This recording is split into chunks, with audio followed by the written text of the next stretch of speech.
L'invité du jour. L'invité du jour, animé par Aurélie Véron. L'invité du jour sur Espoir FM, aujourd'hui, c'est deux invités. J'ai avec moi au téléphone Danielle Delias, qui est présidente du domaine de Barol à Montesquieu, et Gabriel Ducos, le directeur. On va présenter justement ce domaine de Barol, et puis aussi un événement qui est cher au Lot-et-Garonnais, si je peux me permettre, c'est la fête de l'arbre. On va parler donc de tout ça dans cette émission. Pour commencer, qu'est-ce que le domaine de Barol? Qui peut nous le présenter?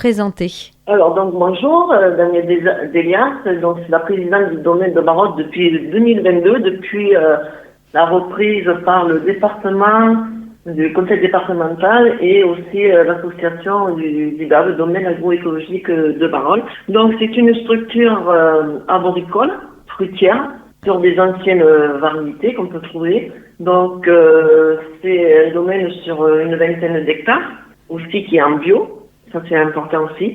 Et voilà, nous avons des anciennes variétés qu'on va essayer de faire évoluer, de promouvoir des variétés, d'en faire des plants, en gros, de diversifier aussi, et puis nous mettre en vente ces arbres. Voilà, je trace un peu les grandes lignes, mais après, voilà, je peux laisser la parole aussi à Gabriel, le directeur, d'en parler un peu plus. Gabriel Ducos, justement, est-ce qu'on peut l'appeler, comme il me semble qu'il s'appelait avant, le conservatoire végétal? C'était le terme que l'on donnait. Oui, c'est ça. En fait, c'est un conservatoire végétal, puisqu'en fait, c'est, comme l'a dit Daniel, c'est un site arboricole où en fait on va trouver à peu près une quinzaine d'espèces d'arbres fruitiers, et pour chaque espèce d'arbre fruitier, on va avoir pommier, prunier, cerisier, les arbres fruitiers classiques, et puis des moins connus du style néflier, plaqueminier, etc.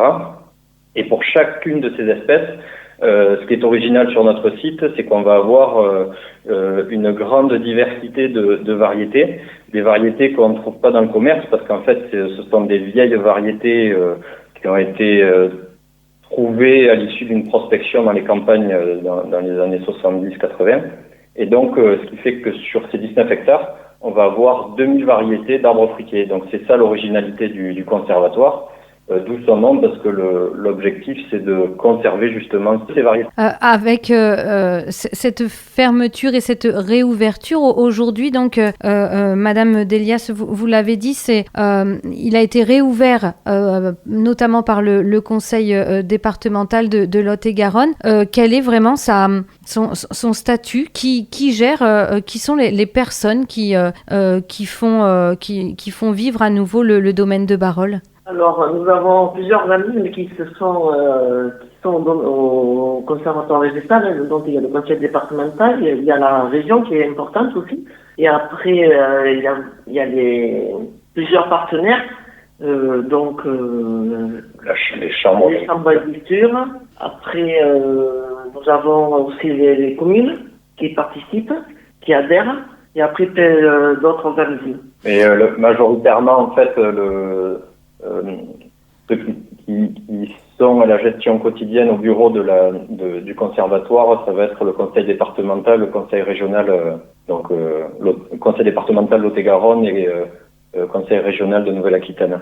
Et puis chambre régionale d'Aquitaine. Donc il y a un travail de préservation des essences, si je peux dire. Est-ce qu'il y a aussi des actions de sensibilisation auprès du public, que ce soit bien des agriculteurs, des exploitants ou même le grand public? Oui, on organise déjà il faut dire que le site peut être visité. Déjà à l'occasion de la fête de l'arbre, on fait des portes ouvertes où en fait les gens vont pouvoir visiter le domaine, donc en visite libre, donc se promener et voir toute cette diversité dont je parlais juste avant.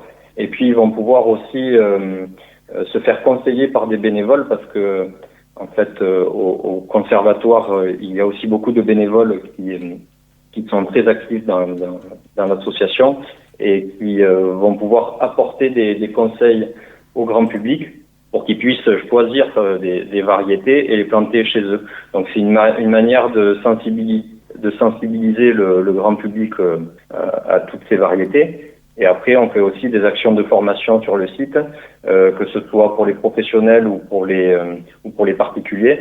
Donc avec des intervenants extérieurs, mais qui se servent du domaine comme support de formation. Donc là aussi, ça permet aux apprenants de voir toute la diversité de modes de conduite, toujours respectueuse de l'environnement et avec les différentes espèces et variétés présentes sur le site. On parle beaucoup du réchauffement climatique, du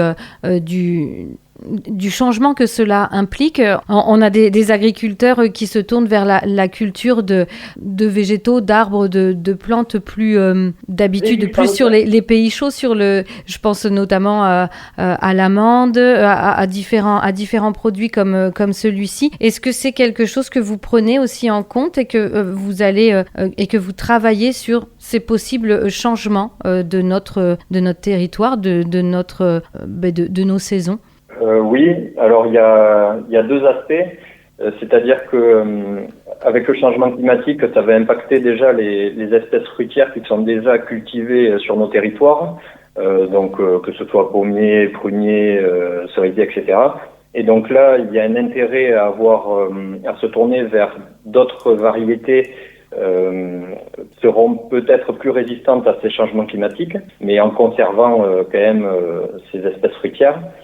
Donc trouver des variétés plus résistantes donc au climat, mais aussi aux maladies. Je vous ai parlé du changement climatique, mais on peut aussi parler de la diminution du recours aux produits phytosanitaires, et donc avec l'augmentation de la pression de maladies. Et donc pour ces raisons-là, les vieilles variétés peuvent être intéressantes parce que plus résistantes. Et après, il y a un deuxième point, c'est-à-dire que le changement climatique peut apporter de nouvelles cultures en Lot-et-Garonne.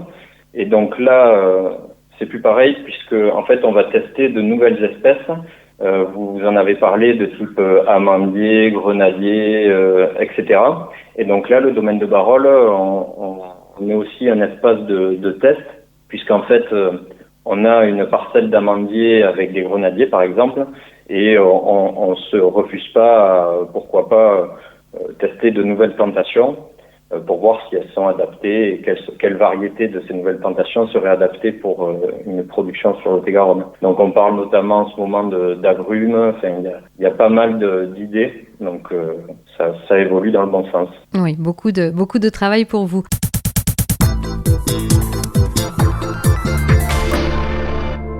On va maintenant revenir sur ce fameux événement. Je parle là de la fête de l'arbre donc à Montesquieu, au domaine agroécologique de Barol. C'est ce dimanche 30 novembre. C'est un moment très, très important. Il avait lieu aussi depuis de très nombreuses années avec une petite pause lors de la fermeture. C'est un plaisir, je pense, pour beaucoup de retrouver cette fête de l'arbre. Oui, donc en fait, la fête de l'arbre, comme vous l'avez dit, elle était organisée depuis pas mal d'années, enfin chaque année sur le site du conservatoire.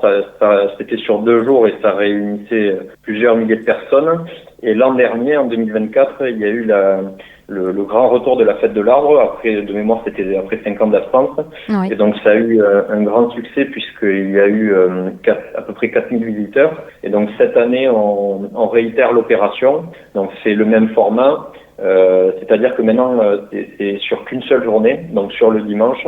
Donc c'est ouvert aux visiteurs gratuitement, c'est visite gratuite de 9h à 18h. Et donc pendant cette fête de l'arbre, le visiteur pourra déjà visiter le domaine, bien sûr, mais aussi acheter les variétés fruitières disponibles au catalogue que vous pouvez d'ailleurs trouver sur Internet, sur le site domainedebarol.fr, dans l'onglet boutique. Mais après aussi, lors de la fête de l'arbre, il y aura aussi une 60aine d'exposants, que ce soit d'autres pépiniéristes, des associations environnementales ou des producteurs de fruits, de confitures, de miel, enfin, tout un tas de produits de qualité, et avec aussi un espace restauration. Donc le visiteur peut rester la journée, goûter des bons produits, acheter des arts fruitiers, puis se restaurer. Il y aura aussi donc des animations pour petits et grands. Est-ce que vous pouvez nous donner des exemples ? Oui, il y aura des animations. Par exemple, il va y avoir l'association Au fil des Séounes.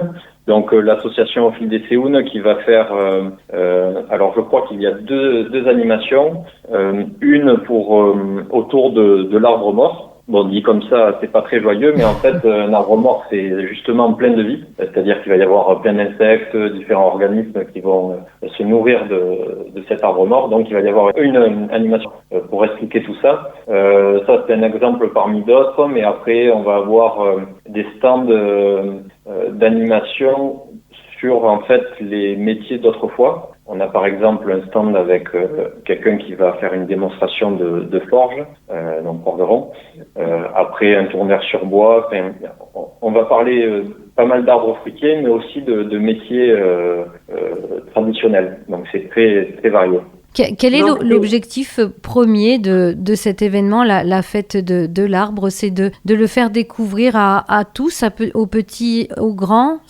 Quel est l'objectif? Alors, si moi je peux me permettre, je vais voilà, c'est une journée de convivialité déjà, oui. Et puis de promouvoir le domaine de Barol, hein, tout l'aspect des arbres, tout ça, je veux dire, tous les arbres fruitiers qu'on peut proposer, notre valeur ajoutée, je veux dire, voilà, c'est quand même un domaine qui est très ancien et que tout le monde connaît ou presque, c'est surtout les anciens. Donc c'est pour permettre de découvrir aux jeunes générations aussi, les enfants plus ou moins grands, de savoir comment pousse un arbre, comment voilà ce qu'on peut faire avec ces arbres-là. Et aussi, voilà, comme je dis, c'est la deuxième année de la fête de l'arbre. Donc voilà, pour notre territoire, pour le Lot-et-Garonne, c'est une plus-value qui est très importante. Il faut le